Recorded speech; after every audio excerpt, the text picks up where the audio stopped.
আসসালামু আলাইকুম। এটিএন বাংলা সংবাদে সবাইকে স্বাগত জানাচ্ছি সৈয়দা মারিয়া হোসেন। প্রথমেই থাকছে ইউপি সংবাদ শিরোনাম।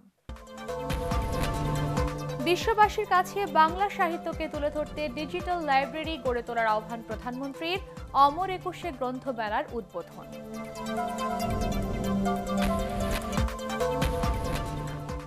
গণভবনে কাল প্রধানমন্ত্রীর চা চক্রে যোগ দেবে না জাতীয় ঐক্য ফ্রন্ট।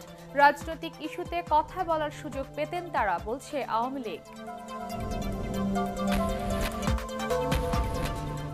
নতুন সরকার গঠনের পর আবারও সরগরম মন্ত্রীপাড়া, তদবির নিয়ে আসা মানুষের ভিড়।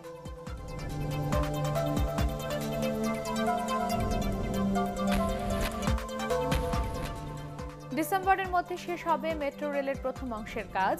নির্দিষ্ট সময়েই ছোট পরিসরে ট্রেন চলাচল চালুর আশা।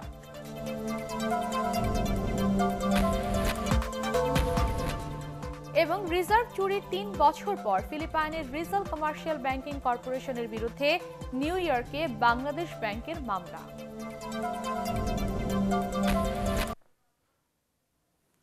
শুনছিলেন ইউপি সংবাদ শিরোনাম, এবারে বিস্তারিত। বিশ্ববাসীর কাছে বাংলা সাহিত্যকে আরও বৃহৎ পরিসরে তুলে ধরতে ডিজিটাল লাইব্রেরি গড়ে তোলার আহ্বান জানিয়েছেন প্রধানমন্ত্রী শেখ হাসিনা। রাজধানীতে মাসব্যাপী অমর একুশে বইমেলার উদ্বোধনী অনুষ্ঠানে তিনি এই আহ্বান জানান। বাংলা একাডেমি পদকপ্রাপ্ত 4 বিশিষ্ট ব্যক্তিকে সম্মাননা তুলে দেন প্রধানমন্ত্রী। পরে secret documents of intelligence branch on father of the nation Bangabandhu Sheikh Mujibur Rahman গ্রন্থের 2য় খণ্ডের মোড়ক উন্মোচন করেন তিনি। আরও জানাচ্ছেন নিয়াজজামান সজীব। শুরু হলো বাঙালির প্রাণের মেলা অমর একুশে বইমেলা। এবারের বইমেলার উদ্বোধনী অনুষ্ঠানের অতিথি পশ্চিমবঙ্গের প্রখ্যাত কবি শঙ্খ ঘোষ এবং মিশরের লেখক, গবেষক ও সাংবাদিক মোহসেন আল আরিশি। উদ্বোধনী মঞ্চেই 2018 সালের বাংলা একাডেমি সাহিত্য পুরস্কার বিজয়ীদের হাতে পুরস্কার তুলে দেন প্রধানমন্ত্রী। পরে প্রধানমন্ত্রী বলেন, অনেক আত্মত্যাগের মধ্য দিয়ে আমাদের এই রাষ্ট্র এবং ভাষা অর্জিত হয়েছে, আর তাই নতুন প্রজন্মকে এই ইতিহাস সঠিকভাবে জানাতে হবে। হাতে একটা যন্ত্র নিয়ে পড়ার, আমি ঠিক সত্যি কথা বলতে আমি আমাদের ছেলেমেয়েরা পড়ে দেখি আমি, কিন্তু ওটা পড়ে কিন্তু শান্তিটা পাওয়া যায় না। বইয়ের পাতা উল্টে উল্টে পড়ার মধ্যে যে একটা আনন্দ, সেই আনন্দটা সবসময় আমরা পেতে চাই। তাই বইয়ের চাহিদা কিন্তু কখনো শেষ হবে না, এটা আমি বলতে পারি। কারণ যতই আমরা যান্ত্রিকভাবে ব্যবহার করি না কেন, কিন্তু এই যে বইয়ের মলাট, একটা বই শিল্পে রাখা এবং সেটা পড়ার মাঝে আলাদা একটা আনন্দ আছে। সেই আনন্দটা সবসময় অনুভব করতে চাই। তারপরেও আমি বলবো যে অনলাইনে থাকলে পরে সারা বিশ্বের কাছে এবং সকলের কাছে খুব দ্রুত পৌঁছানো যায়। কাজে ডিজিটাল লাইব্রেরি হওয়া এটাও একান্তভাবে প্রয়োজন। প্রধানমন্ত্রী বলেন, 2020 থেকে 21 সাল মুজিব বর্ষ এবং 2021 সালে স্বাধীনতার সুবর্ণ জয়ন্তীতে শিল্প সাহিত্যে উন্নতির পাশাপাশি দক্ষিণ এশিয়ায় বাংলাদেশ হবে শান্তির দেশ। বাংলাদেশ বিশ্বে মাথা উঁচু করে চলবে, বাঙালি জাতি সারা বিশ্বে মাথা উঁচু করে চলবে। বাংলাদেশ হবে ক্ষুধামুক্ত, দারিদ্র্যমুক্ত বাংলাদেশ। অসাম্প্রদায়িক চেতনায় গড়ে উঠবে বাংলাদেশ, যেখানে জঙ্গিবাদ, দুর্নীতি বা মাদক কোনো কিছুর স্থান থাকবে না। বাংলাদেশ হবে দক্ষিণ এশিয়ায় সবথেকে উন্নত, সমৃদ্ধ, শান্তিপ্রিয় একটি দেশ। উদ্বোধন শেষে মেলা প্রাঙ্গণ ঘুরে দেখেন প্রধানমন্ত্রী শেখ হাসিনা। নিয়াজজামান সজীব, এটিএন বাংলা, ঢাকা। প্রধানমন্ত্রী শেখ হাসিনার আমন্ত্রণে আগামীকাল গণভবনের চা চক্রে না যাওয়ার কথা চিঠির মাধ্যমে জানিয়েছে জাতীয় ঐক্য ফ্রন্ট। সুব্রত চৌধুরীর স্বাক্ষর করা চিঠি গণভবনে পৌঁছে দেন জাতীয় ঐক্য ফ্রন্টের দপ্তরের 3 প্রতিনিধি। এদিকে আইনি প্রক্রিয়ায় বিএনপি চেয়ারপারসন বেগম খালেদা জিয়ার মুক্তি বর্তমানে সম্ভব নয় দাবি করে দলটির ভাইস চেয়ারম্যান খন্দকার মাহবুব হোসেন বলেছেন, রাজপথ উত্তপ্ত করা ছাড়া তাকে মুক্ত করা যাবে না। আবু দারদা জুবায়েরের রিপোর্ট। জাতীয় প্রেস ক্লাবে এক আলোচনা সভায় বিএনপির ভাইস চেয়ারম্যান ও খালেদা জিয়ার আইনজীবী অ্যাডভোকেট খন্দকার মাহবুব হোসেন বলেন, খালেদা জিয়ার মুক্তির দাবিতে বিএনপি ও জাতীয় ঐক্যফ্রন্ট নেতাদের আন্দোলন গড়ে তুলতে হবে। কারাবন্দী খালেদা জিয়াকে মুক্ত করতে হলে একমাত্র উপায় রাজপথ বলেও মন্তব্য করেন তিনি। বেগম খালেদা জিয়াকে তার মুক্তির বিনিময়ে যা কিছু দরকার, রাজপথ উত্তপ্ত করে, আন্দোলন করে, সবকিছু করে তার মুক্তির ব্যবস্থা আমাদের করতে হবে। শনিবার গণভবনে রাজনৈতিক দলের নেতাদের চা চক্রের আমন্ত্রণকে পরিহাস বলেও মন্তব্য করেন বিএনপির এই ভাইস চেয়ারম্যান। ঐক্যফ্রন্টকে চা চক্রে আমন্ত্রণ করেছিল, তাদের লজ্জা হওয়া উচিত ছিল। এর চেয়ে বড় পরিহাস আর হতে পারে না। এদিকে প্রধানমন্ত্রীর আমন্ত্রণে শনিবার গণভবনের চা চক্রে যোগ না দেওয়ার কথা চিঠির মাধ্যমে জানিয়েছে জাতীয় ঐক্যফ্রন্ট। এই রাজনৈতিক জোটের স্টিয়ারিং কমিটির সদস্য অ্যাডভোকেট সুব্রত চৌধুরীর স্বাক্ষর করা একটি চিঠি গণভবনে পৌঁছে দেন ঐক্যফ্রন্টের দপ্তরের 3 জন প্রতিনিধি। তারা জানান প্রধানমন্ত্রীর একজন প্রোটোকল কর্মকর্তা ওই চিঠি গ্রহণ করেছেন। এর আগে বৃহস্পতিবার গণফোরাম সভাপতি ডক্টর কামাল হোসেনের মতিঝিলের চেম্বারে জাতীয় ঐক্যফ্রন্টের স্টিয়ারিং কমিটির বৈঠকে গণভবনের চা চক্রে না যাওয়ার সিদ্ধান্ত হয়। আবু দারদা জুবায়ের, এটিএন বাংলা, ঢাকা। প্রধানমন্ত্রীর দাওয়াতে অংশ নিলে জাতীয় ঐক্যফ্রন্টের নেতারা খোলা মনে রাজনৈতিক ইস্যুতে কথা বলার সুযোগ পাবেন বলে জানিয়েছেন আওয়ামী লীগ সাধারণ সম্পাদক ওবায়দুল কাদের। দলীয় সভাপতির ধানমন্ডি কার্যালয়ের সংবাদ সম্মেলনে তিনি এই কথা জানান। এদিকে রাজপথে উত্তাপ না ছড়িয়ে সংসদে যোগ দিয়ে সরকারের সমালোচনা করতে জাতীয় ঐক্যফ্রন্টের প্রতি আহ্বান জানিয়েছেন 14 দলের মুখপাত্র মোহাম্মদ নাসিম। আপেল মাহমুদের রিপোর্ট। সরকার গঠনের পর রাজনৈতিক দলগুলোকে প্রধানমন্ত্রী চা চক্রের দাওয়াত দিলে তাতে না যাওয়ার সিদ্ধান্ত নেয় বিএনপি সহ জাতীয় ঐক্যফ্রন্ট। প্রধানমন্ত্রীর আমন্ত্রণ প্রত্যাখ্যানের সিদ্ধান্তকে নেতিবাচক মানসিকতার সাথে তুলনা করে আওয়ামী লীগ সাধারণ সম্পাদক ওবায়দুল কাদের বলেন, চা চক্র হলেও এতে রাজনৈতিক আলোচনায় কোনো বাধা থাকবে না। গণভবনে শনিবার বিকেলে এই চা চক্র অনুষ্ঠিত হবে।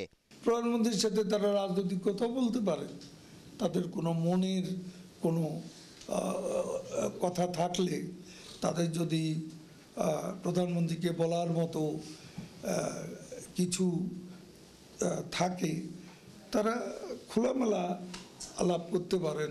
একতরফা মানসিকতা পরিহার করে ঐক্যফ্রন্টের নির্বাচিত এমপিদের সংসদে যোগ দেওয়ার আহ্বান জানান তিনি।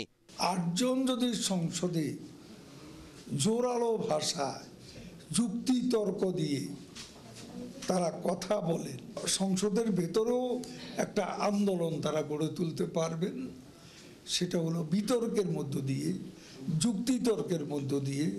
এদিকে বঙ্গবন্ধু একাডেমি আয়োজিত আরেক আলোচনা সভায় আওয়ামী লীগের সভাপতি মণ্ডলীর সদস্য 14 দলের মুখপাত্র মোহাম্মদ নাসিম বলেন, সংসদে যোগ দিলে কোনো ধরনের বাধা ছাড়াই সরকারের সমালোচনা করতে পারবে বিএনপি।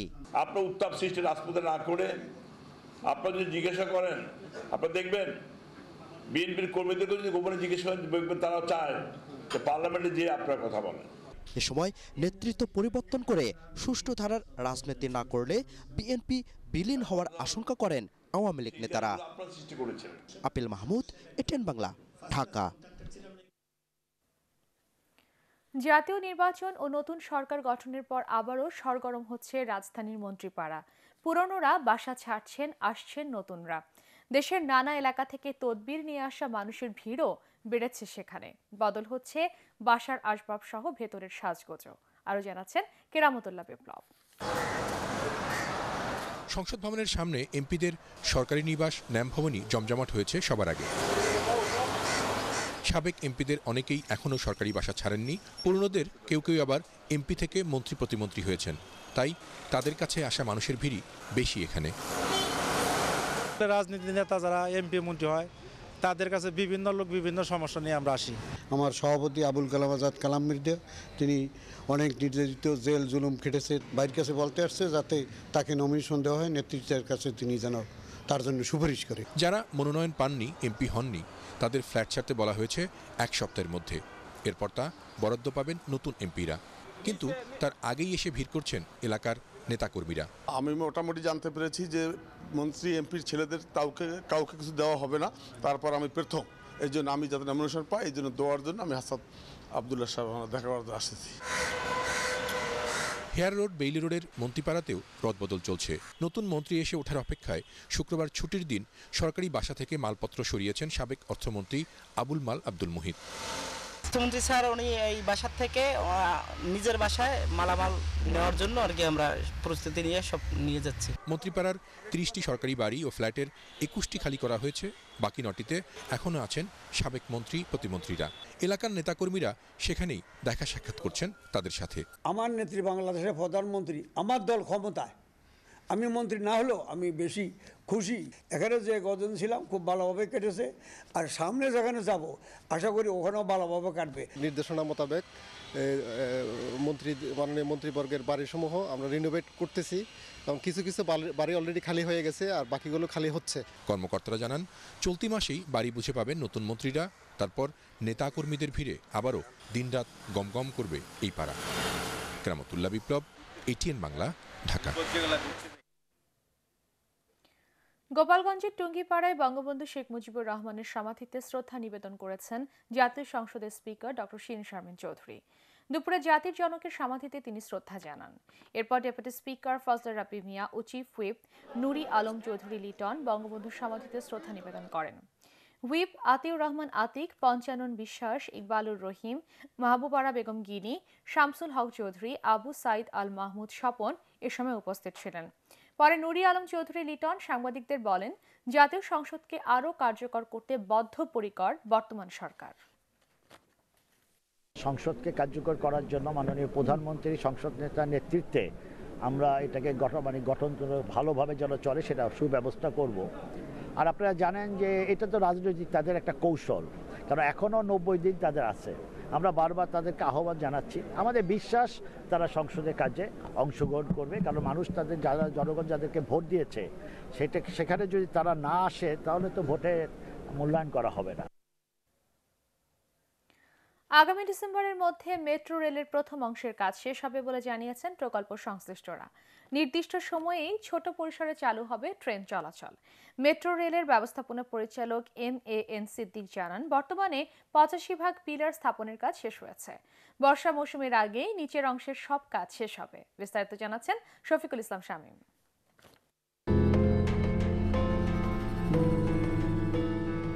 মেট্রো রেলের প্রকল্প অনুযায়ী 2012 সাল থেকে 24 মেয়াদে এই প্রকল্প শেষ করার সময় নির্ধারিত ছিল, কিন্তু প্রধানমন্ত্রীর নির্দেশনা অনুযায়ী প্রথম অংশ অর্থাৎ উত্তরার দিয়াবাড়ি থেকে আগারগাঁও অংশের কাজ 2019 সালের মধ্যে শেষ করার কথা রয়েছে।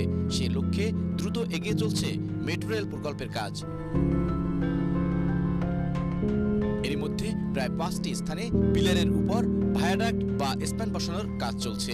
মাটির নিচের যে অংশটা ছিল সেই অংশটা শেষ, এখন আমাদের কাজ হচ্ছে পিয়ার উঠতেছে, পিয়ারের উপরে ভায়াডাক্ট এটা বসছে। আমরা 1.5 কিলোমিটার ভায়াডাক্ট ইতিমধ্যে নির্মাণ আমরা সম্পন্ন করেছে। আমরা এটা ডিসেম্বর 2019 মাসের মধ্যে প্রথম অংশের নির্মাণ কাজ শেষ করব। কর্তৃপক্ষ বলছে জুলাই মাসেই চলে আসবে বহু প্রতীক্ষিত রেল লাইন। স্প্যানের উপর 2 ভাগে স্থাপিত হবে এই রেল লাইন। ইঞ্জিনবিহীন ট্রেনের মকআপ বা বগি তৈরি হচ্ছে জাপানে। অপারেশন কন্ট্রোল সেন্টারের মাধ্যমে বিদ্যুতে চলবে মেট্রো রেল। তাই টঙ্গী এবং উত্তরা জাতীয় গ্রিড থেকে বিদ্যুতের লাইন টানার কাজও শেষ হবে আগামী 3 মাসের মধ্যে। মাননীয় প্রধানমন্ত্রীর নির্দেশনা অনুযায়ী বাংলাদেশের প্রথম মেট্রো রেলে লাল সবুজের প্রাধান্য থাকছে। এটার মকআপ জাপানে ইতিমধ্যে তৈরি হয়ে গিয়েছে। ট্রেন চালুর 2টা ফেজ আছে, একটা ফেজ হইল ট্রায়াল ফেজ, আর একটা হইল পূর্ণ ফেজ। ট্রায়াল ফেজটা হয়তো আমরা বেশ আগেই শুরু করব। ট্রায়াল ফেজটা চলে ঠিক করতে হবে। এটা কিন্তু ট্রেডিশনাল ট্রেন না, এটা একটা অত্যাধুনিক একটা সিস্টেম, যেই সিস্টেমে কোনো ইঞ্জিন থাকবে না। সংশ্লিষ্টরা জানান, ট্রাফিক জ্যামের কথা মাথায় রেখে পিলারের উপর স্প্যান ওঠানোর কাজ করা হচ্ছে রাতে। উত্তরার দিয়াবাড়ি অংশে মেট্রো রেলের কাজ এখন অনেকটাই দৃশ্যমান। মিরপুর এবং আগারগাঁও সড়কে যে কাজ চলমান রয়েছে সেগুলো দ্রুত সম্পূর্ণ করা হবে বলেই ধারণা করছেন সাধারণ মানুষ। আর প্রকল্প সংশ্লিষ্টরা বলছেন জনদুর্ভোগ কমাতে এই কাজের গতি বাড়ানো হয়েছে। শফিকুল ইসলাম শামীম, এটিএন বাংলা, ঢাকা। সিঙ্গাপুর ও দুবাই থেকে প্রবাসীদের ভোটার করার কার্যক্রম শুরু হচ্ছে আগামী এপ্রিলে। শুধু ভোটারই নয়, 18 বছরের কম বয়সী প্রবাসীদের দেয়া হবে অস্থায়ী জাতীয় পরিচয়পত্র। জাতীয় পরিচয়পত্রের সেবা অব্যাহত রাখতে অন্তত 60টি দেশে স্থায়ী অফিস করার পরিকল্পনা করছে এনআইডি কর্তৃপক্ষ। তবে আপাতত বিদেশে ভোট গ্রহণের কোনো চিন্তা ভাবনা নেই বলে জানিয়েছেন নির্বাচন কমিশনার শাহাদাত হোসেন চৌধুরী। বিস্তারিত একরামুল হক সাইমের রিপোর্টে। চাকুরি, ব্যবসা কিংবা শিক্ষাসহ নানান কাজে প্রায় 1 কোটি বাংলাদেশি নাগরিক বিশ্বের বিভিন্ন দেশে অবস্থান করছেন। তাদের সিংহভাগেরই হাতে নেই জাতীয় পরিচয়পত্র। ফলে দেশে বিদেশে নানান সেবা নিতে জটিলতায় পড়েন প্রবাসীরা। তাই দীর্ঘদিন ধরেই বিদেশে গিয়ে প্রবাসীদের পরিচয়পত্র দেওয়ার প্রস্তুতি নিচ্ছে নির্বাচন কমিশন। প্রথমে সৌদি আরবের কথা ভাবা হলেও তা পরিবর্তন করে এখন সিঙ্গাপুর ও দুবাইয়ে প্রবাসীদের ভোটার করার পরীক্ষামূলক প্রকল্প শুরু করতে যাচ্ছে ইসি। সিঙ্গাপুর এবং দুবাই প্রথম দিকেই সিলেক্ট করার একটি কারণ হলো যে এখানে ইলিগাল বাংলাদেশিরা নেই এবং শিক্ষিত জনগোষ্ঠী। প্রবাসে থেকে ভোট দেওয়ার ক্ষেত্রে কিন্তু অনেক জটিলতা আছে। আমরা এই মুহূর্তে যে পদক্ষেপটা নিচ্ছি, পরিচয়পত্রের সাথে বিভিন্ন রকমের সেবাগুলো সম্পৃক্ত রয়েছে, সেই ক্ষেত্রে তারা যেন দেশে আসলে তাদের যে সেই সেবাগুলো তারা যেন যথাযথভাবে পায়। পর্যায়ক্রমে 100টি দেশে প্রবাসীদের ভোটার করার প্রস্তুতি নিচ্ছে জাতীয় পরিচয়পত্র নিবন্ধন অনুবিভাগ। একই সাথে বাংলাদেশি নাগরিক অধ্যুষিত দেশগুলোতে স্থায়ীভাবেও পরিচয়পত্রের সেবা চালু রাখার পরিকল্পনা নেওয়া হচ্ছে। যেসব দেশে দেখা যায় যে সংখ্যা অনেক বেশি এবং প্রতিনিয়ত যাওয়া আসা আছে, এই সকল দেশে হয়তো আমাদের নির্বাচন কমিশনের নিজস্ব অফিসে স্থাপন করতে হবে। তবে রোহিঙ্গা সহ অনিয়ম করে বাংলাদেশি পাসপোর্ট ব্যবহারকারীদের শনাক্ত করা এবং পাসপোর্টে তথ্যের গরমিল সমন্বয় করে পরিচয়পত্র দেয়া কমিশনের জন্য চ্যালেঞ্জ বলে মনে করেন সংশ্লিষ্টরা। বিদেশে অনেক লোক আছে যারা বিভিন্নভাবে কিন্তু আগে চলে গিয়েছে। আগে এরকম অনেকে গিয়েছে বিভিন্ন রকমের তথ্য দিয়ে, কেউ পাসপোর্ট আছে, কারো পাসপোর্ট নাই। তো এই জায়গাটা তো একটা যেহেতু চ্যালেঞ্জ, বড় চ্যালেঞ্জ আছে। বিশেষ করে মিডল ইস্টের ক্ষেত্রে সৌদি আরবে প্রায় 2.5 লাখের মতো রোহিঙ্গারা সৌদি আরবে অবস্থান করছেন, যারা বাংলাদেশে পাসপোর্ট নিয়ে গিয়েছেন, তাদের হয়তো ভার্চুয়ালি আইডি কার্ড নেই। এটা একটা বড় চ্যালেঞ্জ। সংগৃহীত তথ্যের ভিত্তিতে দেশে যে ঠিকানা তারা ব্যবহার করবেন সেখানে পরীক্ষা নিরীক্ষা করা হবে, সরজমিন তদন্ত করা হবে। প্রবাসীদের ভোটার করার প্রকল্পের সম্ভাব্যতা যাচাই করতে এ মাসেই সিঙ্গাপুর ও দুবাইয়ে টিম পাঠানো হবে বলে জানিয়েছে নির্বাচন কমিশন। ইকরামুল হক সায়েম, এটিএন বাংলা, ঢাকা। কারাগারে থেকে নিষিদ্ধ জঙ্গি সংগঠন আনসারুল্লাহ বাংলা টিমকে আবারও সংগঠিত করার চেষ্টা করছেন শীর্ষ জঙ্গি জসিমউদ্দিন রহমানী। ঢাকার অদূরে আশুলিয়া ও রাজধানীর উত্তরা থেকে এই সংগঠনের 4 সদস্য র্যাবের কাছে ধরা পড়ার পর এ তথ্য বেরিয়ে আসে। র্যাব জানায় তাদের হত্যা চেষ্টার টার্গেটে ছিলেন দেশের শীর্ষস্থানীয় পত্রিকার সম্পাদক ও অনলাইন অ্যাক্টিভিস্টরা। জিএম তসলিমের রিপোর্ট। নিষিদ্ধ জঙ্গি সংগঠন আনসারুল্লাহ বাংলা টিমের শীর্ষ নেতা জসিমউদ্দিন রহমানী কারাগারে বন্দী রয়েছেন 2013 সাল থেকে। কারাগারে থেকেই এই শীর্ষ জঙ্গি নতুন করে সদস্য সংগ্রহ থেকে শুরু করে দেশের বিশিষ্ট ব্যক্তিবর্গ ও অনলাইন অ্যাক্টিভিস্টদের হত্যার চক্রান্ত করছে বলে জানিয়েছে র্যাব। সোশ্যাল মিডিয়াতে তাদের মতাদর্শের বিরুদ্ধে, ইসলাম, কোরআন এবং হাদিসের বিরুদ্ধে যে সকল কথাবার্তাগুলি হচ্ছে, লেখালেখি হচ্ছে, ইসলামকে ভাবমূর্তি ক্ষুণ্ণ হয় এরকম কথাবার্তা হচ্ছে, সেগুলিকে আসলে মনিটর করে থাকে। একটি স্বনামধন্য পত্রিকায় একটি লেখা প্রকাশিত হয়েছিল জুলাই মাসের দিকে এবং সেখানে গ্রেপ্তারকৃতদের ভাষ্য মতে যে লেখাটি ইসলামের ভাবমূর্তি ক্ষুণ্ণ করেছে তাদের মতে, যে সেখানে বিবাহ নিয়ে হাদিসের সঙ্গে একটি সাংঘর্ষিক কথাবার্তা এখানে ছিল। সেই ঘটনার প্রেক্ষিতেই জুলাইয়ের পরবর্তীতেই তারা সিদ্ধান্ত নেয় যে ওই পত্রিকার সম্পাদককে তারা হত্যা করবে। বৃহস্পতিবার রাতে সংগঠনের 4 সক্রিয় সদস্য শাহরিয়ার নাফিস ওরফে আম্মার হোসেন, রাসেল ওরফে সাজিদুল ইসলাম গিফারি, রবিউল ইসলাম ওরফে নুরুল ইসলাম এবং আব্দুল মালেক র্যাবের হাতে গ্রেফতার হওয়ায় বেরিয়ে আসে অনেক তথ্য।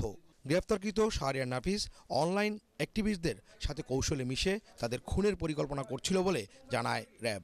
3 ব্যক্তি এই হত্যাকাণ্ডের পরিকল্পনায় অংশগ্রহণ করেছিল। শাহরিয়ার কিলিং মিশনের টোটাল যে মিশনের নেতৃত্ব দিয়েছিল এবং দলন হিসেবে কাজ করেছিল, এবং একজন ঢাকা থেকে এবং একজন বরগুনা থেকে ওখানে গমন করে, এবং সেখানে আসলে ওদের পৌঁছতে রাত 10টার মতন বেজে গিয়েছে। যেহেতু তাদের সঙ্গে ওই গ্রুপেই সে নিজে ঢুকে গিয়েছে, ওই নাস্তিক গ্রুপ হিসেবে পরিচিত, সেই গ্রুপে ঢোকার পরে রাত 10টার দিকে তাকে বের হওয়ার কথা বললে সে আর আসলে রাতে বের হয়নি।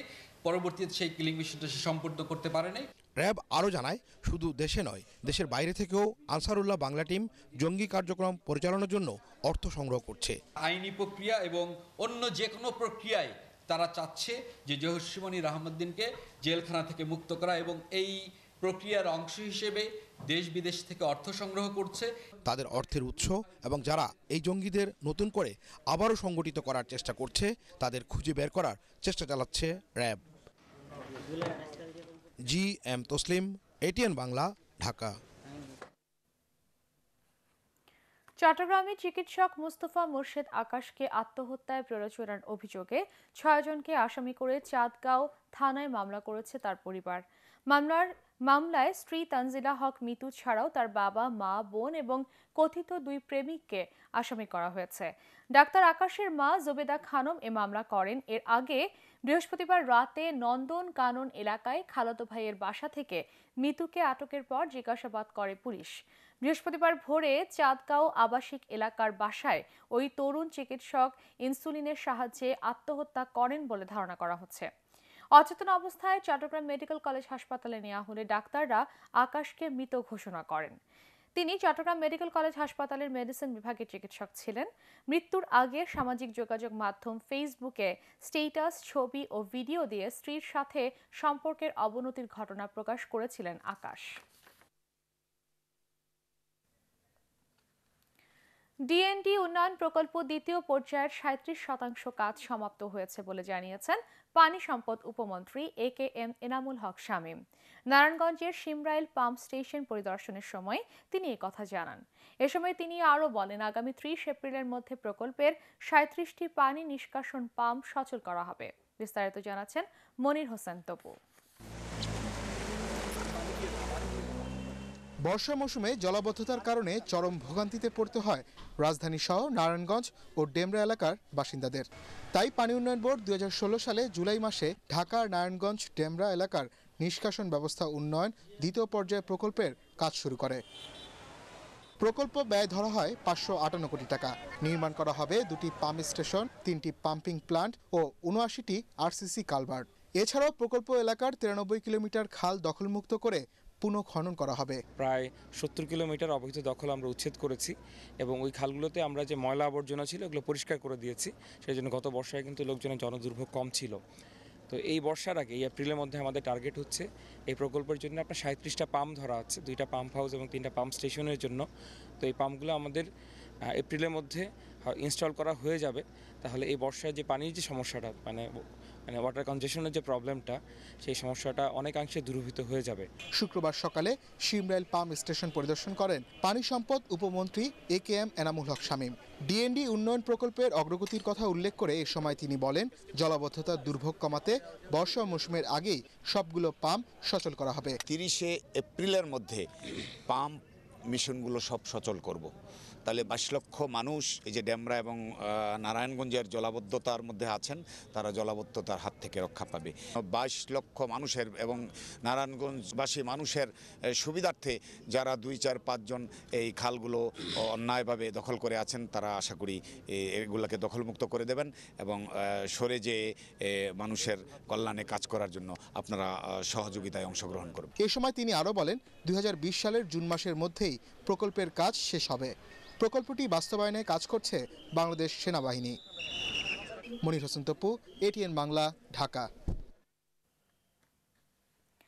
রিজার্ভ চুরির ঘটনায় 3 বছর পর ফিলিপাইনের রিজাল কমার্শিয়াল ব্যাংকিং কর্পোরেশন RCBCর বিরুদ্ধে নিউ ইয়র্কের আদালতে মামলা করেছে বাংলাদেশ ব্যাংক। সংশ্লিষ্ট আইনজীবীদের সাথে দীর্ঘ পরামর্শের পর এ মামলা দায়ের করা হয়। মামলায় লড়তে নিজেদের প্রস্তুতির কথা জানিয়েছে RCBC। 2016 সালের ফেব্রুয়ারিতে যুক্তরাষ্ট্রের কেন্দ্রীয় রিজার্ভ ব্যাংকে জমা রাখা বাংলাদেশ ব্যাংকের রিজার্ভ থেকে হ্যাকিংয়ের মাধ্যমে চুরি হয় $8 কোটি 10 লাখ। বরকতুল্লাহ সুজন জানাচ্ছেন বিস্তারিত। 2016 সালে নিউ ইয়র্কের ম্যানহাটনে যুক্তরাষ্ট্রের কেন্দ্রীয় রিজার্ভ ব্যাংকে ভুয়া তথ্য পাঠিয়ে বাংলাদেশ ব্যাংক অ্যাকাউন্ট থেকে ম্যানিলার RBCর কয়েকটি ব্যক্তিগত অ্যাকাউন্টে সরিয়ে নেওয়া হয় প্রায় $8 কোটি 10 লাখ। কেন্দ্রীয় ব্যাংকের সিস্টেম ভেঙে ওই অর্থ পাচার বড় ধরনের সাইবার অপরাধ, যেখানে তৈরি করা হয়েছিল 70টিরও বেশি ভুয়া পেমেন্ট অর্ডার। চুরি পাকাপোক্ত করতে অল্প সময়ের মধ্যেই ওই অর্থ একটি ক্যাসিনো সহ বেশ কয়েকটি ব্যক্তিগত অ্যাকাউন্টে স্থানান্তরিত করা হয়। যদিও পরবর্তীতে খোয়া যাওয়া রিজার্ভের মধ্যে মাত্র প্রায় $1 কোটি 45 লাখ 40 হাজার ফিরিয়ে আনতে সক্ষম হয় বাংলাদেশ ব্যাংক। কর্মকর্তারা জানিয়েছেন, বাকি অর্থ ফিরে পেতেই RBCর বিরুদ্ধে এই মামলা করা হয়েছে। অভিযোগ আনা হয়েছে কর্পোরেশনের শীর্ষ নির্বাহী সহ বেশ কয়েকজনের বিরুদ্ধে। এদিকে রিজাল কমার্শিয়াল ব্যাংকিং কর্পোরেশন জানিয়েছে, বাংলাদেশ ব্যাংকের মামলার ব্যাপারে এখনও আদালতের পক্ষ থেকে কিছুই জানানো হয়নি। তা সত্ত্বেও মামলা লড়তে নিউ ইয়র্কের কুইন ইমানুয়েল নামের একটি ল ফার্ম ভাড়া করা হয়েছে। এর আগে রিজার্ভ চুরির ঘটনায় আরসিবিসির মেকাতি শাখার প্রধান সান্তো দিগুইতোর জড়িত থাকার প্রমাণ পায় ম্যানিলার একটি আদালত। বরকতুল্লাহ সুজন, এটিএন বাংলা। রোহিঙ্গাদের নিরাপদ প্রত্যাবাসনে আন্তর্জাতিক সম্প্রদায়কে এগিয়ে আসার আহ্বান জানিয়েছেন মালয়েশিয়ার হাইকমিশনার নূর আশিকিন মোহাম্মদ তাইব। কক্সবাজারের রুখিয়ায় জামতলী ক্যাম্পে মার্সি মালয়েশিয়ার সহায়তায় ঢাকা কমিউনিটি হাসপাতাল ট্রাস্টের ফিল্ড হাসপাতাল উদ্বোধনের সময় তিনি এ আহ্বান জানান। রোহিঙ্গাদের নিরাপদে ও স্বেচ্ছায় নিজ দেশে ফিরে যেতে মালয়েশিয়া সর্বাত্মক চেষ্টার পাশাপাশি তাদের জন্য সব ধরনের সহযোগিতা অব্যাহত রাখবে বলেও জানান তিনি। রোহিঙ্গাদের আশ্রয় দেয়ায় বাংলাদেশের প্রশংসা করেন মালয়েশিয়ার হাইকমিশনার।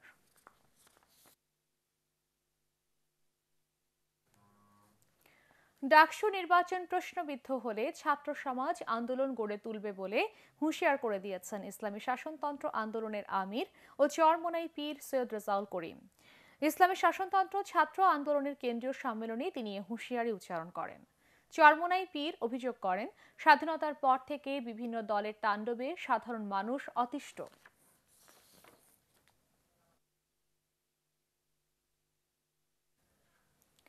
সিলেটের মোগলা বাজারে লাইনচ্যুত ট্রেনের বগি উদ্ধার হয়েছে।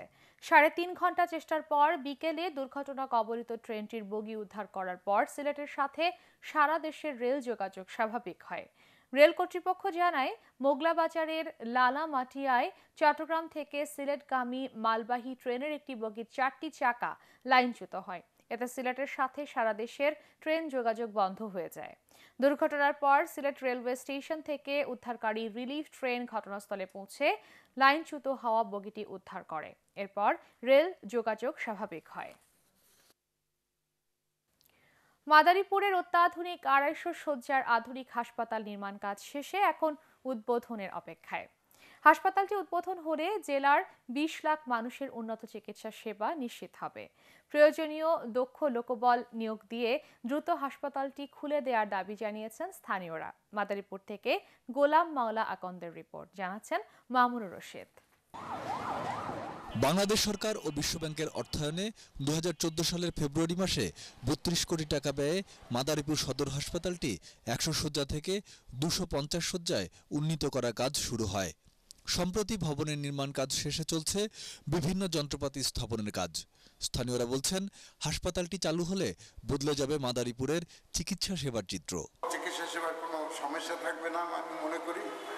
এখানে তাহলে আরো স্টাফ আসবে, চিকিৎসক আসবে, এতে মাদারীপুরবাসী উপকৃত হবে এবং আমি মনে করি এটিকে ঘিরে একটি মেডিকেল কলেজ হাসপাতালও দেখতে পাবো। স্বাস্থ্য বিভাগের কর্মকর্তারা বলছেন, শিগগিরই নতুন এই হাসপাতালটি চালু করার চেষ্টা চলছে।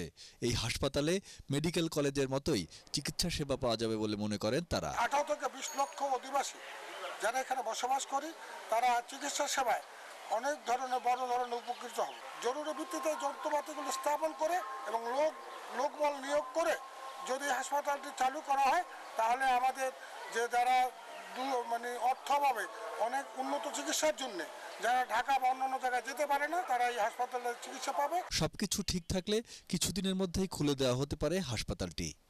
Bureau report, ATN Bangla. Al Arafah Islami bank অর্থ সংবাদ।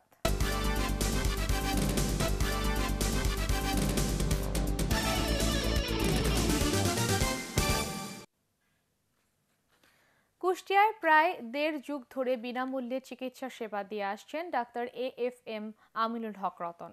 সাধারণ মানুষের দোরগোড়ায় চিকিৎসা সেবা পৌঁছে দিতে তিনি পরিচালনা করছেন শেখ হাসিনা ফ্রি স্বাস্থ্য সেবা কেন্দ্র, দিচ্ছেন ওষুধও। কুষ্টিয়া থেকে তুহিন আহমেদের রিপোর্ট, জানাচ্ছেন রাজীব সাহা।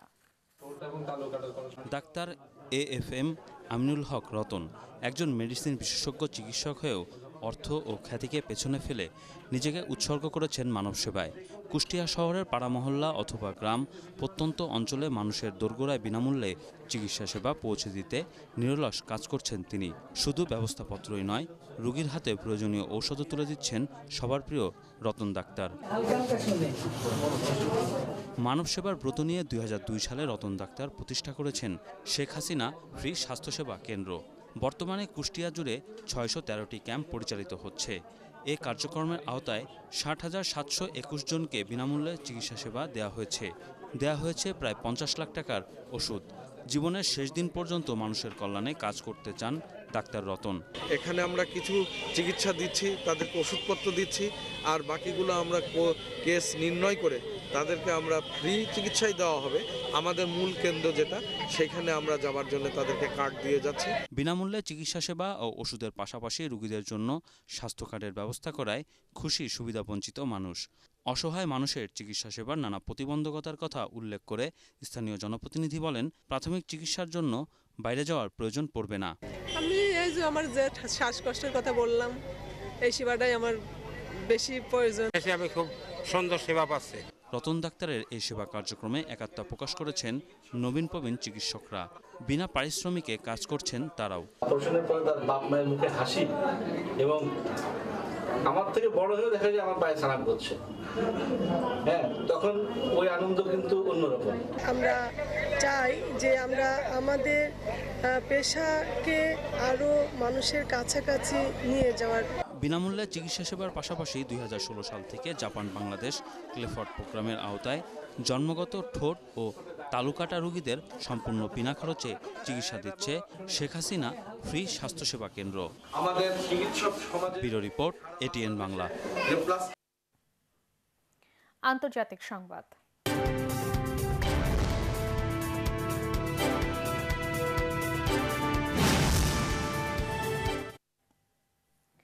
প্রায় 9 মাসের অচলাবস্থা কাটিয়ে লেবাননে গঠিত হলো নতুন জাতীয় সরকার। বহু দেন দরবারের পর বিবাদমান দলগুলো 30 সদস্যের মন্ত্রিসভা গঠনে একমত হয়। তৃতীয় মেয়াদে প্রধানমন্ত্রীর দায়িত্ব নিয়ে সাদ আল হারিরি বলেন, ইতিহাসের পাতা উল্টিয়ে নতুন আঙ্গিকে কাজ শুরু করেছে তার সরকার। নয়া মন্ত্রিসভায় স্থান পেয়েছেন 4 নারী, তাদের মধ্যে একজন লেবাননের প্রথম নারী স্বরাষ্ট্রমন্ত্রী। বাংলাদেশে প্রথমবারের মতো পালিত হলো শব্দ পাঠ দিবস। ওয়ার্ল্ড রিড অ্যালাউড ডে হিসেবে পরিচিত এই দিনটি বাংলাদেশে উদযাপনের আয়োজন করে রূপ বাংলা। শিশুদের শিক্ষা ও সামাজিক আচরণের প্রতি সচেতনতা তৈরির লক্ষ্যে পালিত এই দিবসের এবারের প্রতিপাদ্য শব্দ করে পড়ি, নিজেকে আবিষ্কার করি। জাতীয় প্রেস ক্লাবে আয়োজিত শব্দ করে পড়া দিবসের আয়োজনে ঢাকা বিশ্ববিদ্যালয়ের সাবেক উপাচার্য আ.আ. মশাররফ হোসেন সিদ্দিক উপস্থিত ছিলেন। শিশুদের মধ্যে চিত্রাঙ্কন প্রতিযোগিতা ও শব্দ করে পাঠের পর অনুষ্ঠিত হয় র্যালি।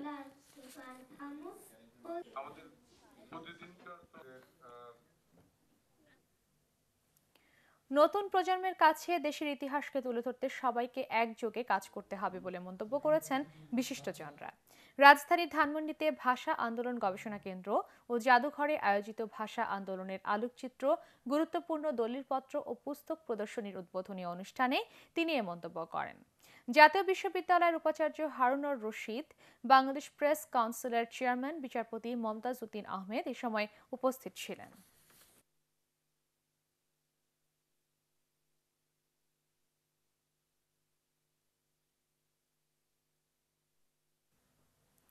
মানবতার কল্যাণে তহবিল সংগ্রহের উদ্দেশ্যে রাজধানীতে এক মিনি ম্যারাথনের আয়োজন করে ব্র্যাক ব্যাংক লিমিটেড। হাতিরঝিলে ব্র্যাক ব্যাংক 2019 কল্যাণের পথ চলা শিরোনামের এই ম্যারাথনে পররাষ্ট্রমন্ত্রী ডক্টর এ.কে. আব্দুল মোমেন, প্রধানমন্ত্রীর প্রেস সচিব ইহসানুল করিম, হাতিরঝিল সমন্বিত উন্নয়ন প্রকল্পের পরিচালক major general Abu Saeed Mohammad Masud, BRAC bank লিমিটেডের ব্যবস্থাপনা পরিচালক ও প্রধান নির্বাহী কর্মকর্তা সেলিম আর.এফ. হোসেন, উপব্যবস্থাপনা পরিচালক চৌধুরী আক্তার আসিফ উপস্থিত ছিলেন।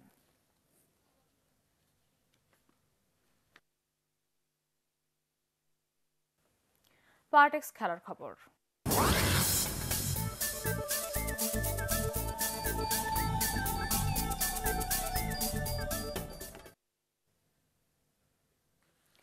শ্বাসরুদ্ধকর ম্যাচে ঢাকা ডায়নামাইটসকে 1 রানে হারিয়ে বিপিএল এর পয়েন্ট তালিকার শীর্ষে উঠেছে কুমিল্লা ভিক্টোরিয়ান্স। মিরপুরে তামিম ইকবালের দেয়া 127 রানের জবাবে 126 রানে থামে সাকিব আল হাসানদের ইনিংস। আগে ব্যাট করতে নেমে নিয়মিত বিরতিতে উইকেট হারায় কুমিল্লা, 87 রানে 8 উইকেট হারায় তারা। শেষ দিকে মেহেদী হাসানের 20 আর ওয়াহাব রিয়াজের 16 রানে 127 রান করে ইমরুল কায়েসের দল।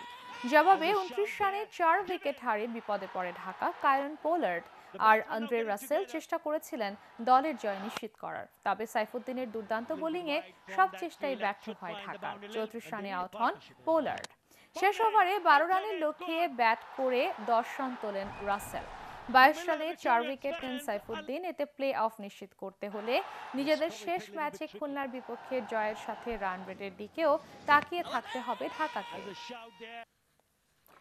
করিম বেনজেমার জোড়া গোলে জিরোনাকে 3-1 গোলে হারিয়ে স্প্যানিশ কোপা দেল রের সেমিফাইনালে উঠেছে রিয়াল মাদ্রিদ। প্রথম লেগে 4-2 গোলে জেতা লস ব্লাঙ্কোদের 27 মিনিটে লিড পাইয়ে দেন বেনজেমা।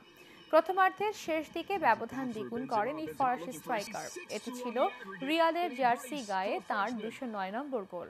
এর ফলে ক্লাবটির ইতিহাসে সেরা গোলদাতাদের তালিকায় 6 নম্বরে উঠে আসলেন করিম বেনজেমা। এরপর পেদ্রো পোরো 71 মিনিটে জিরোনার হয়ে ব্যবধান কমান, তবে 5 মিনিটের ব্যবধানে মার্কোস লরেন্তে রিয়াল মাদ্রিদের জয় নিশ্চিত করেন। শেষ করার আগে ইউপের সংবাদ শিরোনাম আরও একবার। বিশ্ববাসীর কাছে বাংলা সাহিত্যকে তুলে ধরতে ডিজিটাল লাইব্রেরি গড়ে তোলার আহ্বান প্রধানমন্ত্রীর। অমর 21 গ্রন্থমেলার উদ্বোধন।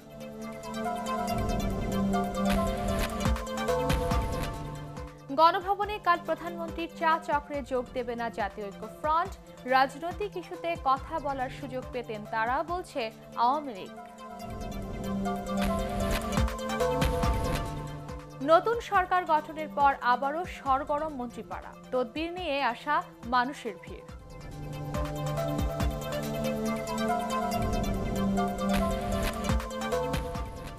ডিসেম্বরের মধ্যে শেষ হবে মেট্রো রেলের প্রথম অংশের কাজ। নির্দিষ্ট সময়ে ছোট্ট পরিসরে ট্রেন চলাচল চালুর আশা।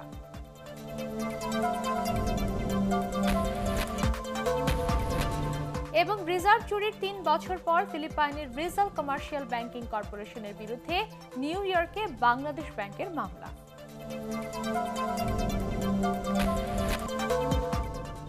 পরবর্তী সংবাদ দেখার আমন্ত্রণ জানিয়ে এখনকার মতো শেষ করছি। এছাড়া এটিএন বাংলার সংবাদ ইউটিউবে দেখতে ব্রাউজ করুন www.youtube.com/ATNTubenews। সাবস্ক্রাইব করে এটিএন বাংলার সাথেই থাকুন।